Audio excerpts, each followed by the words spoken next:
naman na ikaw lang ang aking pangalawa. That shit insane enough, this bitch insane as fuck. Kung ayaw mo na umalis ka dyan, wag ka sa'king magtampo. Sabi niya sa'kin, ano ba tayo? Ang sabi ko, ha?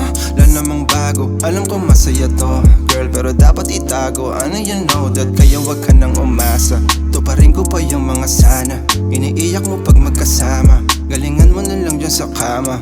But I think that you need to prove yourself down there, para din ako maghanap ng ibang pamalit sa iyo. Na di naman kawalan, tanggapin na buong side chick lang ang turing ko sa'yo, ha? Shari, wag ka na kamantra. Should go with the flow ng aroma.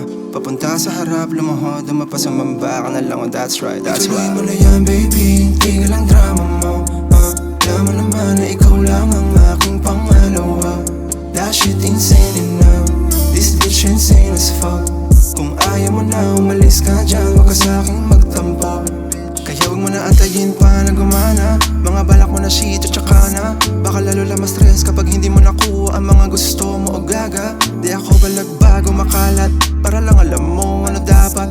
Ang ginagawa ng tulad mo kapag kasama mo ko, kailangan sumunod sa lahat, yeah. Kaya kung ganyan ka palagi sa akin, asahan mo wala kang mapapala.